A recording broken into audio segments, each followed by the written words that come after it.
अस्सलाम वालेकुम dear student. तो पिछले लेक्चर में हमने चैप्टर नंबर 8 का लेक्चर नंबर 2 दिया था, उसमें हमने थ्योरेटिकल डिस्कशन की थी। आज हम उन पे कुछ MCQs डिस्कस करेंगे, बहुत इंपॉर्टेंट है।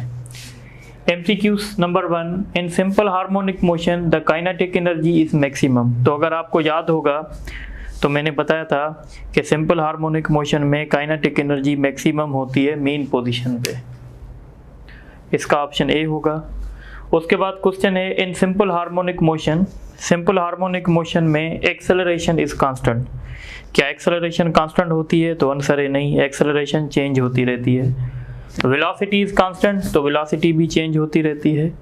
Neither acceleration nor velocity is constant, ना एक्सेलरेशन कांस्टेंट होती है ना वेलोसिटी कांस्टेंट होती है, इसलिए इसका ऑप्शन सी होगा।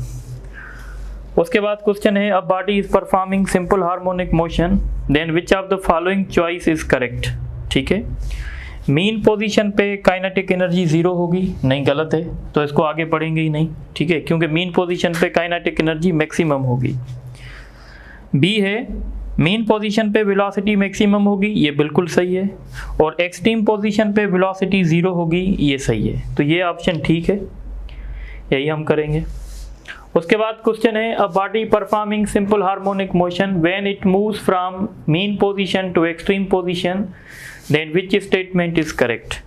जब मीन से एक्सट्रीम जाएगी तो क्या होगा? इट्स काइनेटिक एनर्जी डिक्रीजेस, सही है, काइनेटिक एनर्जी डिक्रीज होगी।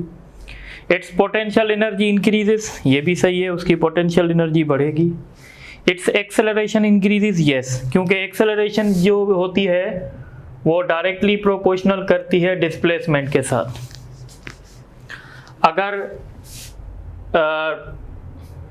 जैसे बॉडी मीन से एक्सट्रीम जाएगी ना तो इसका डिस्प्लेसमेंट बढ़ेगा, और जब डिस्प्लेसमेंट बढ़ेगा तो एक्सेलरेशन भी बढ़ेगी, इसीलिए सारे ऑप्शन ठीक हैं, तो ई होगा। उसके बाद क्वेश्चन है if amplitude of simple harmonic motion is doubled then it's. अगर हम एम्पलीट्यूड को डबल करेंगे तो क्या होगा? It's period becomes double. तो मैंने टाइम पीरियड बताया था, मैंने कहा था टाइम पीरियड जो है वो इंडिपेंडेंट होता है एम्पलीट्यूड पे। इस इक्वेशन में आप देख रहे हैं आपको एम्पलीट्यूड नज़र नहीं आ रहा, तो इसका मतलब है ये ऑप्शन सही है। It's a period becomes, sorry ये ऑप्शन गलत है, यानी पीरियड सेम रहेगा और ये यहाँ पे कह रहा है डबल है। It's total energy increase by 4 times, ये सही है, क्योंकि टोटल एनर्जी जो होती है, जो body simple harmonic motion perform करेगी उसकी टोटल एनर्जी 1/2 के x0² होती है। अगर आपने एम्पलीट्यूड को डबल किया है तो total energy directly proportional to square of amplitude. Amplitude को डबल करने से टोटल एनर्जी 4 टाइम्स बढ़ जाएगी, तो ये ऑप्शन ठीक है। इट्स फ्रीक्वेंसी बिकम्स हाफ, ये गलत है, क्योंकि फ्रीक्वेंसी भी जो होती है वो इंडिपेंडेंट ऑफ एम्पलीट्यूड होती है। ठीक है, तो आई होप कि आप समझ गए होंगे। ये थोड़ा सा टेक्निकल क्वेश्चन है। A body performing simple harmonic motion with the amplitude A then total distance covered by body या travelled by body, total distance travelled by body in 1 cycle. अच्छा, आप देखें, सपोज करें ये मीन पोजीशन है, ये extreme है, ये दूसरी एक्सट्रीम है। अगर बॉडी एक साइकिल कंप्लीट करेगी तो कितना डिस्टेंस करेगी? देखें, पहले मीन से एक्सट्रीम जाएगी तो ए करेगी, फिर एक्सट्रीम से मीन जाएगी तो दूसरा ए, फिर मीन से एक्सट्रीम तीसरा ए, फिर एक्सट्रीम से मीन चौथा ए। इसका मतलब है बॉडी 4A डिस्टेंस कवर करेगी, क्योंकि मीन से एक्सट्रीम 1 जाने तक ए, फिर एक्सट्रीम 1 से एम तक जाने के लिए 2A, ये हुई आधी साइकिल। आप इसको ऐसे भी समझ सकते हैं, यहाँ से लेकर यहाँ तक ये ए हुआ, ठीक है, फिर यहाँ से लेकर यहाँ तक दूसरा ए हुआ, यहाँ से लेकर यहाँ तक तीसरा ए हुआ, फिर यहाँ से लेकर यहाँ तक चौथा ए हुआ, यानी 4A डिस्टेंस बॉडी कवर करेगी। उसके बाद क्वेश्चन है a body performing simple harmonic motion with the period t find the time taken by it from mean position to half of extreme. कल वाले लेक्चर में मैंने बताया था कि अगर आप मीन से हाफ ऑफ एक्सट्रीम जाएंगे तो आपको टाइम जो लगेगा वो कम लगेगा, और वो लगेगा 1/12 टी लगेगा, तो इसका ऑप्शन सी होगा। ठीक है, उसके बाद क्वेश्चन है the simple harmonic motion of a body is given by. मैंने कल बताया था आप लोगों को कि simple harmonic motion sinusoidal wave से दिया जाता है। The simple harmonic motion of a body is given by this expression then it's. अच्छा, अब आप क्या करेंगे, इसको कंपेयर करवाएंगे। जनरल इक्वेशन ये थी 2 पाई एफ टी, और आपके पास जो इक्वेशन गिवन है वो है 3 साइन 1000 पाई टी। इसका मतलब है एम्पलीट्यूड तो आपका निकल आया 3, यानी ये ऑप्शन भी सही हो सकता है, ये भी सही हो सकता है, ये तो गलत हो गया। अब हम देखेंगे फ्रीक्वेंसी, तो हम इसको कंपेयर करवाएंगे 2 पाई एफ टी और यहाँ पे है 1000 पाई टी। पाई पाई से कैंसिल, टी टी से कैंसिल, एफ होगा 1000 डिवाइडेड बाई 2 यानी 500। तो 500 एक इसमें है और एक इसमें, तो ये गलत हो गया। अब ये ऑप्शन भी सही हो सकता है, ये भी। अब हम बात करेंगे टाइम पीरियड की, तो time period you know reciprocal of frequency, इसको जब डिवाइड करेंगे तो 0.002 आएगा। इसका मतलब है इसका सही ऑप्शन डी होगा। उसके बाद क्वेश्चन है 0.01 kilogram mass is attached to the spring and placed on horizontal frictionless surface. If 8 Newton force is applied and produces a displacement of 2 centimeter and release, find the period of oscillation. तो time period find करने के लिए आपको क्या चाहिए, आपको चाहिए 2 pi m upon k, और यहाँ m आपको गिवन है पर k आपको गिवन नहीं है। k आप हुक्स लॉ से फाइंड करेंगे, k is equal to F upon X naught. Force कितना अप्लाई किया हुआ है 8, डिस्प्लेसमेंट कितना लेकर आए हैं 2 सेंटीमीटर। 2 सेंटीमीटर मीन्स 0.02, 800 हो जाएगा डिवाइडेड बाय 2 400। k का वैल्यू मिल गया है। अब जब k का वैल्यू मिल गया है तो अब आप पीरियड निकाल सकते हैं 2 पाई और m की जगह 0.01 और इसकी जगह 400। अब 2 पाई का वैल्यू 3.14 है, 0.01 का स्क्वायर रूट 0.1 निकलेगा और 400 का 20 निकलेगा। ये 1 होगा, ये 10 होगा, ये इससे फर्दर डिवाइड करेगा तो 0.0314 होगा। तो ये आपका फाइनल आंसर होगा, सी इसका ऑप्शन होगा। उसके बाद अब हम डिस्कस करेंगे बहुत ही इंपॉर्टेंट एमसीक्यूज है, इसको थोड़ा सा देख लेते हैं।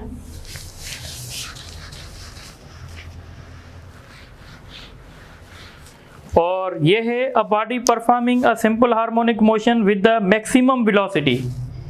मैक्सिमम वेलोसिटी है आपके पास 100 metre per second with the amplitude, amplitude आपके पास है 2 सेंटीमीटर। फाइंड क्या करना है, टाइम पीरियड। अब ये थोड़ा सा ट्रिकी क्वेश्चन है। आपने कहा, आप कहेंगे सर आपने कोई टाइम पीरियड और वेलोसिटी के साथ कोई रिलेशन नहीं बताया। आप बिल्कुल सही बोल रहे हैं। देखें, टाइम पीरियड फाइंड करने के लिए डिमांड क्या है, आपको m अपान k चाहिए रूट में। अगर आप मैक्सिमम वेलोसिटी की एक्सप्रेशन देखेंगे तो मैक्सिमम वेलोसिटी की एक्सप्रेशन थी under root k upon m X naught. ये चीज़ मिली हुई है, ये मिली हुई है, ये मिल जाएगा, ठीक है। तो मैक्सिमम वेलोसिटी कितनी है 100, k अपान m का वैल्यू हमें चाहिए एक्स नॉट, 2 सेंटीमीटर मीन 0.02। ये वहाँ जाके डिवाइड करेगा 0.02, सही है। अब हमें चाहिए वैल्यू इसका k अपान m का, तो आप देखेंगे ये ऊपर 2 जीरोज हो जाएंगे तो इसका रिजल्ट होगा 500, ठीक है। तो 500 वैल्यू आया under root k upon m का, ठीक है। अब हम क्या करेंगे, अब हम इसको रेसिप्रोकल करेंगे।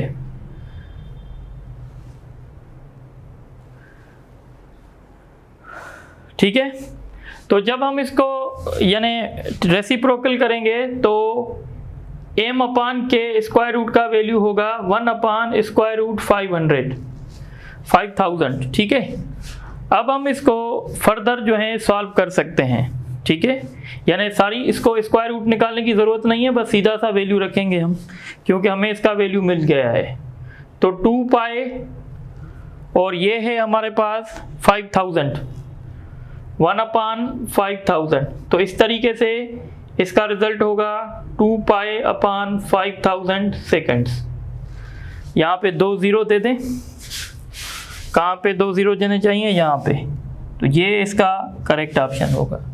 यानी यहाँ से पहले हमने m/k का वैल्यू फाइंड किया है, फिर हमने इसको फर्दर सॉल्व किया है। उसके बाद हमारे पास क्वेश्चन है, यहाँ पे ये क्वेश्चन है, A body is performing a simple harmonic motion with the maximum acceleration of 2 meter per second square and maximum velocity of 10 meter per second. Find its amplitude. Quite simple. कैसे find होगा?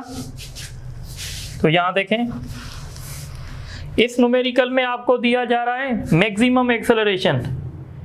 Maximum acceleration is 2 metre per second square and maximum velocity is 10 metre per second. Find the amplitude. मैंने कल आपको एक formula बताया था, relation बताया था कि A maximum is equal to V maximum square divided by x naught. तो x नॉट बराबर हो जाएगा V maximum square divided by A max. तो V मैक्स की जगह हम क्या रखेंगे, 10 का स्क्वायर करेंगे तो 100 हो जाएगा डिवाइडेड बाय 2। तो इसका रिजल्ट होगा 50। इसका रिजल्ट होगा 50 मीटर्स x। तो ये थोड़े से ऑप्शन सेट कर दें, ठीक है। एक ऑप्शन को 50 मीटर कर दें, तो ये आपका सही ऑप्शन होगा। उसके बाद क्वेश्चन है, a body is performing simple harmonic motion with the amplitude of 10 centimetre. Find the distance from mean position where kinetic energy and potential energy becomes numerically equal। तो कल मैंने बताया था वो पॉइंट होती है 0.70 x नॉट, और x नॉट हम कहते हैं एम्पलीट्यूड को। अगर आप यहाँ पे एम्पलीट्यूड 100 रखेंगे तो ये 70.7 सेंटीमीटर हो जाएगा। इसका ऑप्शन बी होगा। उसके बाद ये थोड़ा सा ट्रिकी क्वेश्चन है, इसको भी हम समझ लेते हैं, ठीक है। तो इस क्वेश्चन को मैं यहाँ पे थोड़ा सा रिपीट करूँगा। ये क्वेश्चन हमें कह रहा है, a mass is attached to the spring and place on horizontal table if 100 joule. 100 joule हम वर्क कर रहे हैं, जबकि हम इसको कितना स्ट्रेच कर रहे हैं। सपोज करो ये इसकी मीन पोजीशन है और हमने इसको स्ट्रेच किया है 2 सेंटीमीटर। अगर हम इसको 1 सेंटीमीटर फर्दर स्ट्रेच करें तो उसके लिए हमें कितना वर्क करना पड़ेगा। तो अब देखें, जब हमने 100 जूल वर्क किया तो हमने इसमें स्ट्रेच लेके आए हैं 2 सेंटीमीटर। हमें कितना वर्क करना पड़ेगा अगर हम इसको 1 सेंटीमीटर एक्स्ट्रा स्ट्रेच करें। अगर हम इसको 1 सेंटीमीटर एक्स्ट्रा स्ट्रेच करेंगे, इसका मतलब है टोटल जो डिस्प्लेसमेंट होगा वो 3 सेंटीमीटर होगा, ठीक है। तो पहले हम ये कैलकुलेट करेंगे कि 3 सेंटीमीटर के लिए कितना वर्क करना पड़ेगा। वर्क मींस पोटेंशियल एनर्जी, क्योंकि जितना हम work against the elastic restoring force करेंगे वो पोटेंशियल एनर्जी में स्टोर हो जाएगा। और आपको पता है potential energy is directly proportional to square of the displacement, ठीक है। तो इसका मतलब होगा potential energy 1 upon potential energy 2 is equal to x1 square x2 square. तो पहले पोटेंशियल एनर्जी इसकी कितनी थी, जितना हमने वर्क किया था 100 जूल, और हमने इसमें स्ट्रेच कितना लाए थे 2 सेंटीमीटर। अब इसकी पोटेंशियल एनर्जी कितनी होगी, जबकि अब हम इसमें स्ट्रेच ला रहे हैं 3 सेंटीमीटर का। So by the way 100 multiplied by 9, 4 multiplied by potential energy 2, तो ये होगा 100 multiplied by 9 divided by 4 potential energy 2। तो इसका मतलब है अब इसकी पोटेंशियल एनर्जी हो जाएगी 225 जूल। हमें ये फाइंड करना था कि हमने जब हम 1 सेंटीमीटर एक्स्ट्रा स्ट्रेच करेंगे तो वर्क कितना होगा। अब देखें, थोड़ा सा समझें। अगर एक सिंपल सा एग्जांपल हम ले लें, सपोज करें अगर आप कह रहे हैं कि भाई यहाँ से लेकर यानी जामशोरों से लेकर, ठीक है, जामशोरों से ठीक है लेकर नूरियाबाद तक, या आप ऐसे समझें, ये 0.1 है, ये 0.2 है, ये 0.3 है। अगर यहाँ से लेकर यहाँ तक, सपोज करें यहाँ से लेकर यहाँ तक अगर हमारा खर्चा हो रहा है 50 जूल का, और यहाँ से लेकर यहाँ तक हमारा खर्चा हो रहा है 150 जूल का, तो अगर मैं आपसे पूछूं 2 से लेकर 3 तक कितना खर्चा होगा, तो आप कैसे फाइंड करेंगे? आप करेंगे 150 माइनस, ठीक है, 50 करेंगे। इस तरीके से जब हमने 2 सेंटीमीटर स्ट्रेच किया तो वर्क हमें कितना करना पड़ा? 100 जूल।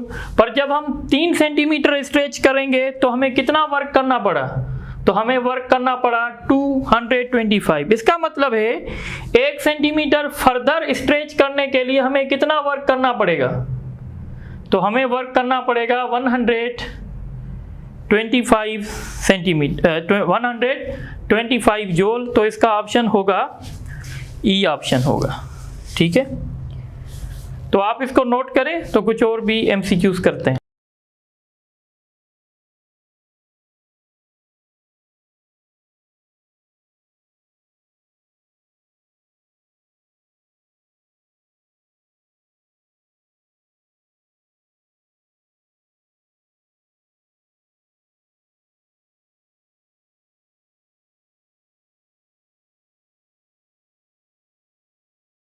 अच्छा, आप ये 2 क्वेश्चन देख लें जो मुझे लग रहे हैं इंपॉर्टेंट हैं। ये पास पेपर में भी आया है।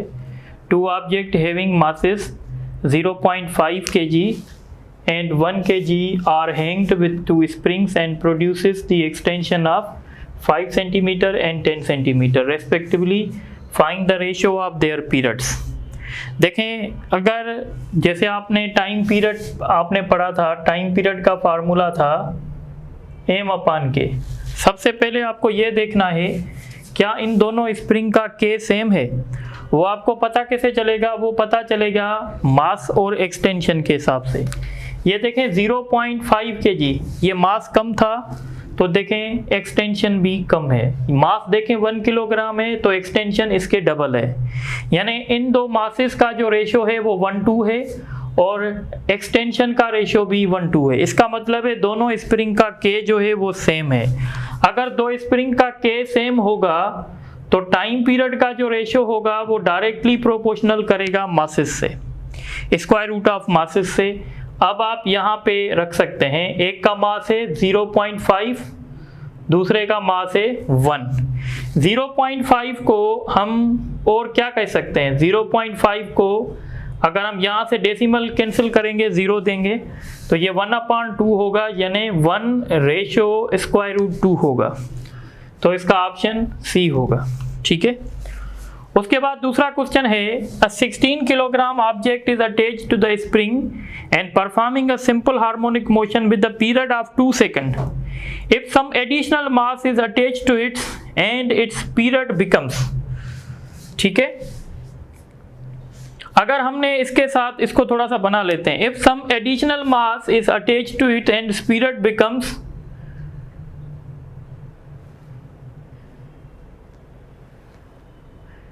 पीरियड बिकम्स 2.5 सेकंड, ठीक है। और आपसे पूछना क्या चाहता है? पूछना चाहता है आपसे find the additional mass. Option है 25 kg, 9 kg, 16 kg, 4 kg। अब ये देखें कॉन्सेप्चुअल है। अब आपको पता है हम यही रिलेशन यूज करेंगे, T1/T2। पहले मास था m1 और अब मास क्या है? m1 प्लस डेल्टा m, यानी हमने दूसरा मास उसके ऊपर ऐड किया है। तो पहले टाइम पीरियड था 2 और अब टाइम पीरियड है 2.5। पहले मास रखा था 16 और अब हमने रखा है 16 प्लस डेल्टा m, जो हमें फाइंड करना है। सबसे पहले ये डेसिमल कैंसिल होगी, 0 ऊपर जाएगा। तो 5 का टेबल इस पे 4 टाइम, इस पे 5 टाइम। अब हम करेंगे स्क्वायरिंग ऑन बोथ साइड्स, तो ये 16/25 होगा और ये 16 प्लस डेल्टा एम होगा। 16 से कैंसिल, क्रॉस मल्टीप्लाई करेंगे तो 16 plus delta M is equal to 25। इसका मतलब है डेल्टा एम बराबर होगा 25 माइनस 16, यानी इसका मतलब है हमने 9 किलोग्राम मास एडिशनल उसमें ऐड किया था। तो इसका ऑप्शन जो है वो भी होगा। अब हम नेक्स्ट टॉपिक डिस्कस करेंगे और नेक्स्ट टॉपिक है हमारा सिंपल पेंडुलम। सिंपल पेंडुलम, तो simple pendulum is another example of simple harmonic motion। तो हम कहते हैं, यानी पहले हम सिंपल पेंडुलम की डेफिनेशन देख लेते हैं। सिंपल पेंडुलम क्या है? सिंपल पेंडुलम आप ऐसे समझें, एक हमारे पास रिजिड सपोर्ट है और इस रिजिड सपोर्ट से हमने एक रस्सी हैंग की हुई है और इसके साथ हमने एक मास अटैच कर दिया है, यानी एक इनएक्सटेंसिबल स्ट्रिंग हमारे पास है, उसके साथ हमने कोई बॉडी अटैच करके और किसी रिजिड सपोर्ट के साथ हमने उसको हैंग कर दिया है। अब ये हमारा कहलाएगा सिंपल पेंडुलम, ठीक है। So it consist a spherical Bob which is hanged या which is hanged with inextensible string attached with a rigid support। तो ये बेसिकली सिंपल पेंडुलम की डेफिनेशन हुई। क्या है इसमें?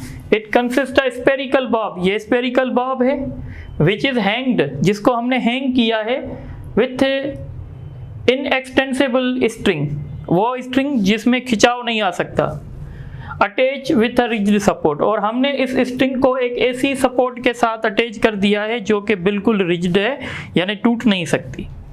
अब हम क्या कर रहे हैं? अब हम इस स्ट्रिंग को थोड़ा सा डिस्प्लेस कर रहे हैं, थोड़ा सा डिस्प्लेस कर रहे हैं। सपोज हमने यहाँ से इसको डिस्प्लेस किया, ये एंगल हमारी छोटी होनी चाहिए।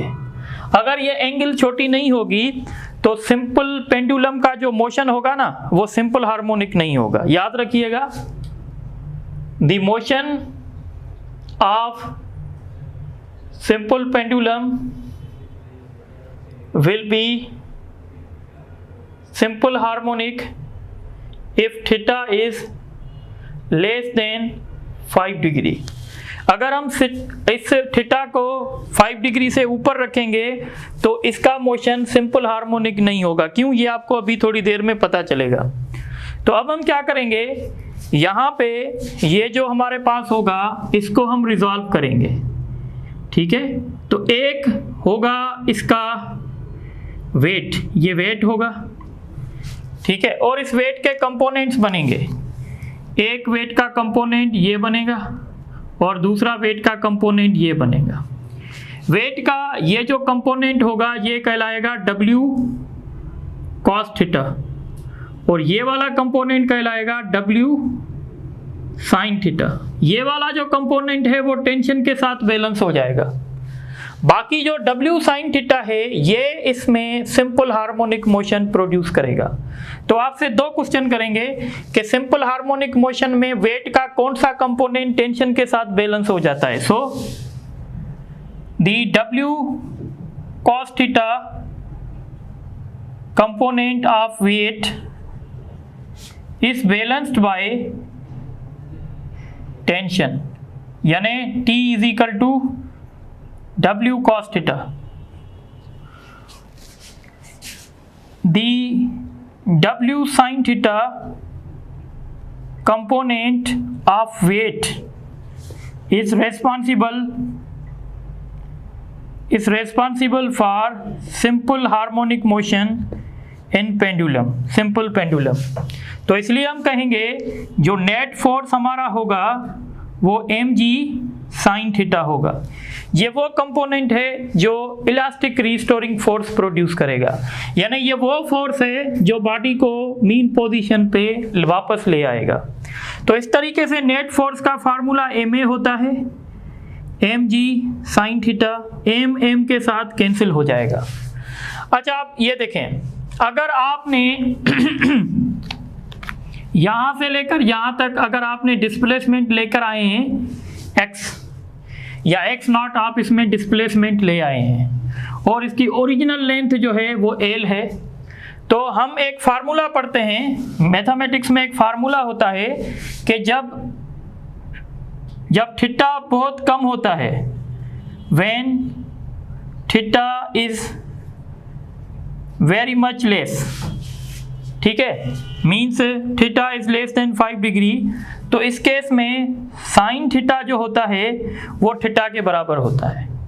और थीटा आपको कैसे मिलेगा? थीटा आपको मिलता है जैसे आपने पढ़ा था formula s is equal to R theta, तो s आर्क लेंथ होती है, तो ये एक आर्क लेंथ है, इसको मैं x0 से शो करूंगा और रेडियस जो है वो इसका l होगा और ये थीटा, तो इस फार्मूले से थीटा किसके बराबर होगा? x0 अपॉन l के बराबर होगा। तो इस फार्मूले से मैं क्या करूंगा कि साइन थीटा की जगह पे x0 अपॉन l रखूंगा, तो एक्सेलरेशन जो होगी वो g upon l into x0, ये दोनों चीजें कांस्टेंट हैं, तो इसका मतलब है acceleration directly proportional to displacement हुआ। अगर acceleration directly proportional to displacement है तो ये कौन सा मोशन कहलाएगा? ये सिंपल हार्मोनिक कहलाएगा। देखें ये रिलेशन तब बना है जब हमने थीटा को बहुत छोटा लिया है। अगर हम थीटा को बहुत बड़ा लेंगे तो साइन थीटा कभी भी थीटा के बराबर नहीं होगा और फिर हमारा ये रिलेशन नहीं बनेगा। अब आप इसको अगर कंपेयर करवाएं, जैसे हमने स्प्रिंग मास ऑसिलेटर पढ़ा था तो उसमें एक्सेलरेशन क्या थी? Minus k upon m x0। अगर आप कंपेयर करवाएंगे तो इसका मतलब है जहां पे भी k अपॉन m होगा वहां पे हम g अपॉन l रखेंगे। तो इसलिए सिंपल पेंडुलम का जो टाइम पीरियड होगा, time period of simple pendulum, simple pendulum का जो टाइम पीरियड होगा, टाइम पीरियड का फार्मूला क्या होता है? t is equal to 2 pi m upon k। तो जहां पे m अपान k होगा, जहां पे k अपान m होगा, यानी इसका मतलब है k अपान m बराबर है g अपान l के। पर यहाँ पे m अपान k है तो आप क्या रखेंगे? यहाँ पे आप रखेंगे l अपान g। तो ये फार्मूला बन गया सिंपल पेंडुलम का। इसका मतलब है कि सिंपल पेंडुलम का जो टाइम पीरियड होगा वो डायरेक्टली प्रोपोर्शनल करेगा लेंथ ऑफ द पेंडुलम पे। अगर आप सिंपल पेंडुलम की लेंथ को इंक्रीज करेंगे टाइम पीरियड बढ़ जाएगा, अगर आप इसकी लेंथ को डिक्रीज करेंगे तो टाइम पीरियड कम हो जाएगा। सिंपल पेंडुलम का जो टाइम पीरियड होगा वो इनवर्सली प्रोपोर्शनल करेगा जी से, यानी अगर आप सिंपल पेंडुलम अगर आप सरफेस ऑफ अर्थ पे उसका मोशन करवाएंगे तो टाइम पीरियड उसका जो होगा वो कम होगा, पर अगर आप उसी पेंडुलम को सरफेस ऑफ मून पे ले जाएंगे वहां पे उसका टाइम पीरियड बढ़ जाएगा। यानी जिस जगह पे जी का वैल्यू कम होगा उस जगह पे टाइम पीरियड ज्यादा होगा। जैसे अगर आप अर्थ का एग्जांपल ले लें तो अर्थ में सपोज हम ऐसे कहते हैं कि ये हमारी अर्थ है, तो एक जगह है पोल और एक जगह है इक्वेटर, तो हम कहते हैं पोल पे जी का वैल्यू कम है तो पोल पे टाइम पीरियड क्या होगा? टाइम पीरियड कम होगा। इक्वेटर पे time period is high. Why time period is high? Time period ज्यादा क्यों होगा? क्योंकि यहाँ पे जी का वैल्यू कम है। अब मैंने आपको बताया था चैप्टर नंबर 6 में कि इक्वेटर पे जी का वैल्यू कम होता है, तो जहाँ पे जी का वैल्यू कम होगा वहाँ पे टाइम पीरियड ज्यादा होगा, और जहाँ पे जी का वैल्यू ज्यादा होगा वहाँ पे टाइम पीरियड कम होगा। अब एक बात याद रखें, अगर टाइम पीरियड कम है तो इसका मतलब क्या है कि मोशन फास्ट हो रहा है या स्लो हो रहा है। मैं अगर आपको कोई काम दे रहा हूं और मैं कह रहा हूं इसको जल्दी करो, तो आप वो काम स्लो करोगे या फास्ट करोगे? फास्ट करोगे। तो हम कहेंगे पोल पे मोशन फास्ट होगा। सिंपल पेंडुलम का मोशन फास्ट कहां पे होगा? पोल पे। इक्वेटर पे मोशन स्लो होगा। मोशन स्लो मतलब टाइम ज़्यादा लेगा। अगर आप सेंटर ऑफ अर्थ की बात करोगे तो सेंटर ऑफ अर्थ पे जी का वैल्यू 0 होता है तो टाइम पीरियड इनफाइनाइट हो जाएगा। तो ये बातें आप लोगों को याद रखनी है। और दूसरी बात, T is independent of mass of bob. Mass of Bob पे डिपेंड नहीं करेगा। इस इक्वेशन को देखो, क्या इस इक्वेशन में आपको मास नजर आ रहा है? अगर ये सपोज करो आयरन का स्पेयर था, अगर मैं इस आयरन के स्पेयर को सपोज करो किसी प्लास्टिक के स्पेयर के साथ रिप्लेस कर दूं तो टाइम पीरियड पे फर्क पड़ेगा? तो टाइम पीरियड पे फर्क नहीं पड़ेगा। T is independent of mass of Bob और T is independent of amplitude of motion. यानी आप कितना भी एम्पलीट्यूड को बढ़ाएं पर टाइम पीरियड पे फर्क नहीं पड़ेगा। अच्छा, एक बात याद रखें, G की वजह से हम कहते हैं कि लोकेशन ऑफ पेंडुलम। देखें, अगर लोकेशन से क्या मुराद है? लोकेशन से मुराद है कि हमारा पेंडुलम पोल पे वाइब्रेशन कर रहा है या इक्वेटर पे कर रहा है। क्योंकि अगर हम वाइब्रेशन की लोकेशन चेंज करेंगे तो डेफिनेटली टाइम पीरियड चेंज हो जाएगा। सपोज करें अगर एक है कराची हमारे पास और एक है हमारे पास मरी। अगर मैं आपसे पूछूं कि भाई कराची में सिंपल पेंडुलम का टाइम पीरियड ज़्यादा होगा या मरी में ज़्यादा होगा, तो आप देखेंगे जी का वैल्यू कहाँ पे ज़्यादा है। तो कराची में समुंदर है, सी लेवल है, और सी लेवल में जी का वैल्यू ज़्यादा होता है। और मरी एक यानी हिल है तो यहाँ पे जी का वैल्यू कम होगा।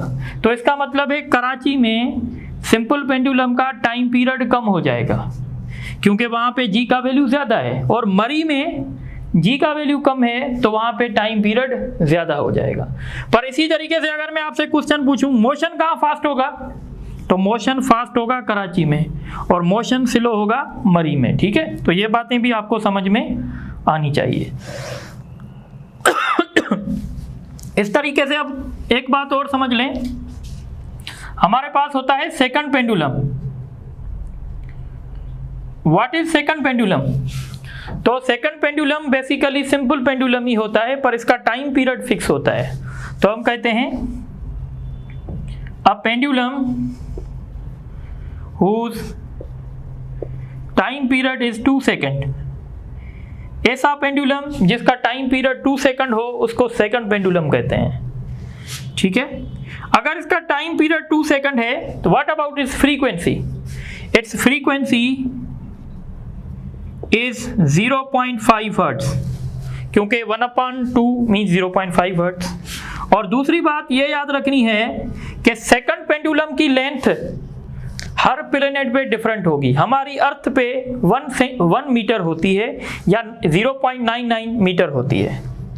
Eight the surface of earth its length is 0.99 metre means approximately 1 metre. ठीक है, तो ये सेकंड पेंडुलम के लिए है। तो आप इसको अच्छे तरीके से नोट करें, फिर इंशाल्लाह हम नेक्स्ट क्लास में इसके ऊपर एमसीक्यूज करेंगे।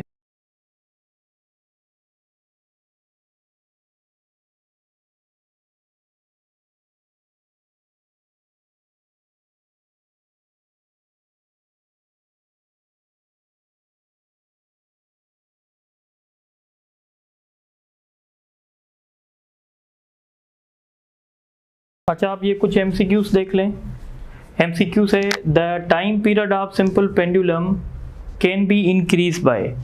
अब time period of simple pendulum का कैसे इंक्रीज करेंगे? तो मैंने बताया था टाइम पीरियड इंक्रीज करने के लिए आपको लेंथ इंक्रीज करनी पड़ेगी, क्योंकि लेंथ से डायरेक्टली प्रोपोर्शनल है और जी से इनवर्सली है।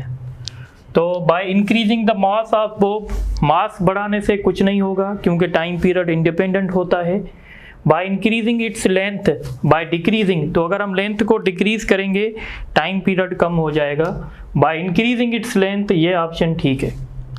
उसके बाद क्वेश्चन है the time period of simple pendulum is independent of. तो मैंने क्लियर कट बताया था कि सिंपल पेंडुलम का जो टाइम पीरियड है वो मास ऑफ बॉब पे डिपेंड नहीं करता और एम्पलीट्यूड पे डिपेंड नहीं करता, इसलिए इसका ऑप्शन ई होगा। उसके बाद क्वेश्चन है a student wants to make a pendulum of period 1 second for that he take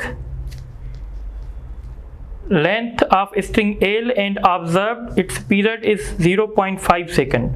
Find how much length of string he should use. एक स्टूडेंट था जिसकी विलिंग थी कि मैं एक पेंडुलम बनाऊं जिसका पीरियड 1 सेकंड हो। ऐसा करने के लिए इसने लेंथ ली L, ठीक है, और इसने देखा कि टाइम पीरियड जो था वो 0.5 सेकंड आया। यानी इसकी विश थी कि मैं पेंडुलम बनाऊं जिसका टाइम पीरियड 1 सेकंड हो। इसका मतलब है इसको जो पीरियड चाहिए वो 1 सेकंड चाहिए, तो ये लेंथ कितनी यूज़ करे।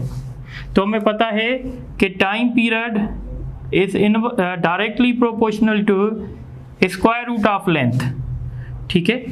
तो इसने पहले जब लेंथ L लिया था तो पीरियड था 0.5, पर इसको पीरियड चाहिए 1, तो अब ये कितनी लेंथ चूज़ करे। स्क्वायरिंग ऑन बोथ साइड्स करेंगे, ये 0.25 हो जाएगा, ये 1 होगा, इसका स्क्वायर रूट कैंसिल, तो 0.5 L2 is equal to L।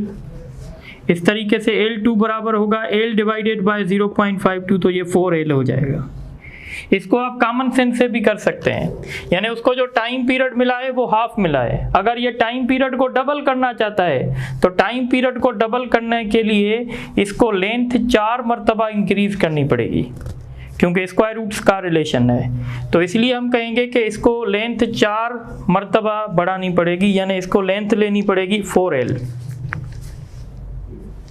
उसके बाद क्वेश्चन है, a pendulum is attached to the ceiling of an elevator, if elevator becomes free fall then period of pendulum. तो आपको पता है जब एलिवेटर फ्री फॉल होता है तो वहाँ पे g का वैल्यू 0 होता है, इसलिए हम कहेंगे पेंडुलम का टाइम पीरियड इनफाइनाइट हो जाएगा। दूसरा क्वेश्चन है, the period of simple pendulum is maximum. Simple pendulum का पीरियड मैक्सिमम कहाँ होगा, सॉरी मिनिमम होगा पोल पे, क्योंकि पोल पे g का वैल्यू ज़्यादा होता है। Which of the following component of weight is responsible for simple harmonic motion in simple pendulum, तो मैंने बताया था mg sin थीटा। उसके बाद क्वेश्चन है, a pendulum is attach to the ceiling of an elevator if elevator is ascending with uniform acceleration. Ascend करना मतलब ऊपर जाना, और आपको पता है जब एलिवेटर ऊपर जाता है तो एलिवेटर के अंदर जो बॉडीज होती हैं उनका अपीरेंट वेट बढ़ जाता है। यानी हम ऐसे समझ सकते हैं कि एलिवेटर के अंदर ग्रेविटी बढ़ जाती है। तो जब एलिवेटर के अंदर ग्रेविटी बढ़ जाएगी इसका मतलब होगा एक्सेलरेशन ड्यू टू ग्रेविटी बढ़ गई। अगर एक्सेलरेशन ड्यू टू ग्रेविटी बढ़ जाएगी तो सिंपल पेंडुलम का टाइम पीरियड डिक्रीज हो जाएगा। Find the period of pendulum whose length is 25 centimetre. अब ये थोड़ा सा ट्रिकी है, देखें आप ये रिलेशन ही यूज करेंगे।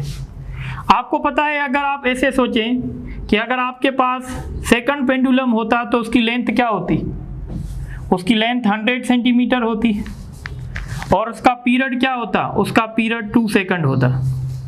अब आपके पास लेंथ कितनी है 25 सेंटीमीटर की, तो अब आप पीरियड बताएं। एक तो कॉमन सेंस से कर सकते हैं कि अगर आपने लेंथ को 4 मरतबा कम कर दिया है, 100 को 4 मरतबा कम करेंगे तो 25 होगा।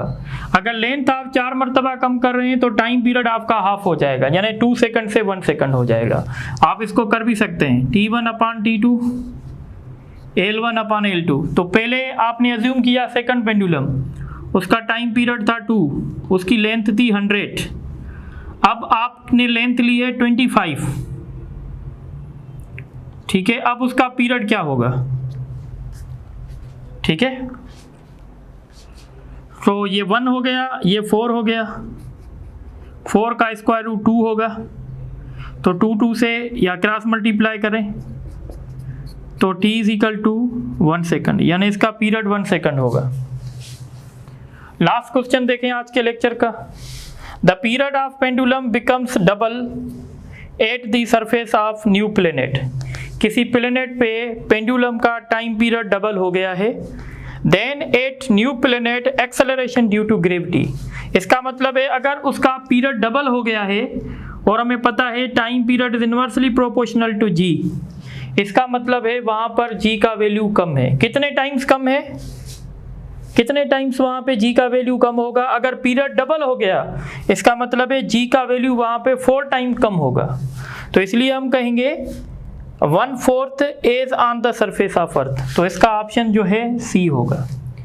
तो इंशाल्लाह बाकी जो हम डिस्कस करेंगे नेक्स्ट लेक्चर में करेंगे। Thank you very much.